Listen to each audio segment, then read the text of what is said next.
તે વળી કેવો પ્રશ્ન છે? આ તો હવે કાલે 15મી ઓગસ્ટ છે અને અમને અમારા રાષ્ટ્રગીત વિશે ખબર નહીં હોય?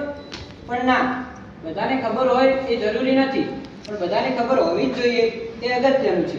તો નમસ્કાર મિત્રો, હું પાર્થ નાઈ આજે તમને જણાવવા જઈ રહ્યો છું what is the difference between Indian national song and Indian national anthem, એટલે કે ભારતના રાષ્ટ્રગીત અને રાષ્ટ્રગાન વચ્ચે શું તફાવત છે એના વિશે. આમ તો જ્યારે આપણે ઇંગ્લિશમાં બોલીએ કે સાંભળીએ કે national song and national anthem એટલે આપણને કોઈ કન્ફ્યુઝન રહેતી નથી, પણ જ્યારે આપણે ગુજરાતીમાં સાંભળીએ કે રાષ્ટ્રગાન અને રાષ્ટ્રગીત, તો આમ આપણે રાષ્ટ્રગીતને રાષ્ટ્રગાન કહી દેતા હોઈએ છીએ અને રાષ્ટ્રગાનને રાષ્ટ્રગીત કહી દેતા હોઈએ છીએ. તો એવું ન થાય એના માટે હું આજનો મારો વિષય લઈને આવ્યો છું. તો ભારતનું રાષ્ટ્રગાન એટલે કે ઇન્ડિયન નેશનલ એન્થમની રચના ઈસવીસન 1911માં ભારતીય કવિ શ્રી રવિન્દ્રનાથ ટાગોર દ્વારા મુખ્યતઃ બંગાળી ભાષામાં કરવામાં આવી હતી. રવિન્દ્રનાથ ટાગોરે ઈસવીસન 1911માં એક કાવ્યની રચના કરી હતી જે કુલ 5 પદોમાં હતી. તેના પ્રથમ પદને તારીખ 24 જાન્યુઆરી 1950ના રોજ ભારતની સંવિધાનિક સભા દ્વારા ભારતના રાષ્ટ્રગાન તરીકે સ્વીકારવામાં આવ્યું. તો આ કાવ્યનું નામ છે જનગણ મન. જનગણ મન મુખ્યતઃ બંગાળી ભાષામાં હતું. તેના હિન્દી સંસ્કરણને ભારતના રાષ્ટ્રગાન તરીકે સ્વીકારવામાં આવ્યું. જનગણ મનને 27 ડિસેમ્બર 1911ના રોજ રાષ્ટ્રીય કોંગ્રેસના કોલકાતા અધિવેશનમાં સૌપ્રથમવાર ગાવામાં આવ્યું હતું. તેમજ તેનું ઈસવીસન 1912માં તત્વબોધિની નામની પત્રિકામાં પ્રથમવાર પ્રકાશન કરવામાં આવ્યું. તેનું ઈસવીસન 1919માં મોર્નિંગ સોંગ ઓફ ઇન્ડિયા સાથે ઇંગ્લિશમાં ટ્રાન્સલેશન કરવામાં આવ્યું હતું. રાષ્ટ્રગાનના બોલ અને ધૂન અને એને આપણે જે રાગમાં ગાઈએ છીએ તે સ્વયં રવિન્દ્રનાથ ટાગોરે આંધ્રપ્રદેશના મદનાપલ્લી નામના ગામમાં તૈયાર કર્યા હતા. અને આજે પણ આપણે રાષ્ટ્રગાનના જે કંઈ પણ બોલ અને ધૂન અને તેને જે રાગમાં ગાઈએ છીએ તે એ જ રાગ અને એક સ્વરમાં ગાઈએ છીએ. રાષ્ટ્રગાનને ગાવાના અમુક ચોક્કસ નિયમો છે અને આપણે જોઈએ તો રાષ્ટ્રગાનને ભારતનો રાષ્ટ્રીય સંવિધાનિક દરજ્જો મળે છે. તેથી તેને ભારતના રાષ્ટ્રીય તહેવારોમાં ગાવું અનિવાર્ય છે. રાષ્ટ્રગાનને 52 સેકન્ડમાં પૂરું કરવું પણ ફરજિયાત છે. રાષ્ટ્રગાનને ગાવાનો એક મુખ્ય નિયમ છે અને એ તો આપણે નાનપણથી તેનું પાલન કરતા જ આવીએ છીએ, એટલે એ તો આપણે બધાને ખબર જ હશે કે જ્યારે રાષ્ટ્રગાન શરૂ થાય છે ત્યારથી લઈને પૂરું થાય ત્યાં સુધીમાં આપણે હલનચલન કર્યા સિવાય સીધા ટટ્ટાર મુઠ્ઠી બંધ કરીને ઊભા રહેવાનું હોય છે.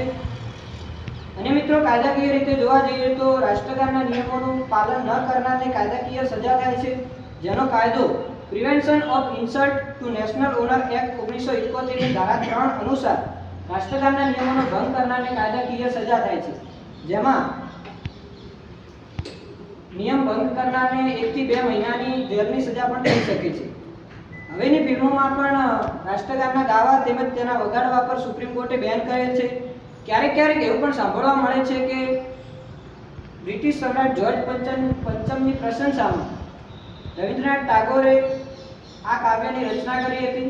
પણ એ વાત પણ ખોટી છે, કારણ કે ઈસવીસન 1939માં સ્વયં રવિન્દ્રનાથ ટાગોરે પત્ર લખીને આ વાતને નકારી હતી, જેથી ઈસવીસન 1919માં જનગણ મનને ભારતના રાષ્ટ્રગાન તરીકે સ્વીકારવામાં આવ્યું.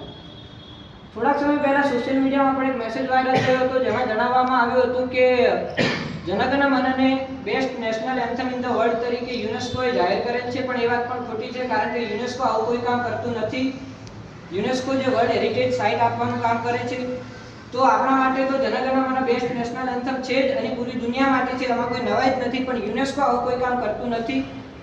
તો મિત્રો, આજે આપણે ભારતના રાષ્ટ્રગાન એટલે કે ઇન્ડિયન નેશનલ એન્થમ એટલે જનગણ મન વિશે, હવે આપણે થોડું ભારતના રાષ્ટ્રગીત એટલે કે ઇન્ડિયન નેશનલ સોંગ વિશે જાણી લઈએ. ભારતના રાષ્ટ્રગીત એટલે કે ઇન્ડિયન નેશનલ સોંગની રચના 7 નવેમ્બર દ્વારા બંગાળના કાંતરપાડા નામના ગામમાં કરવામાં આવી હતી, જેનું પ્રથમ પદ સંસ્કૃતમાં તેમજ બીજા તમામ પદો બંગાળીમાં છે. રાષ્ટ્રગીતને પણ પ્રથમવાર રાષ્ટ્રીય કોંગ્રેસના કોલકાતા અધિવેશનમાં ગાવામાં આવ્યું હતું, પણ આ 1896માં હતું અને રાષ્ટ્રગાન 1911માં.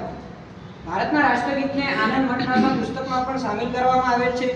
સ્વતંત્રતાની લડાઈમાં સ્વાતંત્ર્ય સેનાનીઓ માટે આ ગીત પ્રેરણાનો સ્ત્રોત રહ્યું હતું, તેમજ બંગ આંદોલન દરમિયાન આ ગીત રાષ્ટ્રીય નારો બન્યું હતું. તારીખ 24 જાન્યુઆરી 1950ના રોજ ભારતની સંવિધાનિક સભા દ્વારા આ ગીતને ભારતના રાષ્ટ્રગીતનો દરજ્જો આપવામાં આવ્યો હતો. તો આ ગીતનું નામ તો તમને બધાને ખબર જ હશે. તો ભારતનું રાષ્ટ્રગીત છે વંદે માતરમ. વંદે માતરમનું સ્થાન જનગણ મનના બરાબર જ છે. તેથી આપણે તેને માન આપવું અનિવાર્ય છે. આમ તો રાષ્ટ્રગીતને ગાવાના કોઈ ચોક્કસ નિયમ નથી, પણ તેનું સ્થાન જનગણ મનના બરાબર જ છે અને તે આપણું રાષ્ટ્રગીત છે, એટલે આપણે તેને માન આપીએ જ છીએ અને આપતા રહીશું જ. અને અંતે તો એટલું જ કહીશ કે આપણામાં એટલી તો દેશભક્તિ હોવી જ જોઈએ કે ગમે ત્યારે પણ રાષ્ટ્રગીત કે રાષ્ટ્રગાન વાગતું હોય તો આપણે આપણી જગ્યા ઉપર હલનચલન કર્યા સિવાય 2 મિનિટ તો ઊભા રહી જ શકીએ.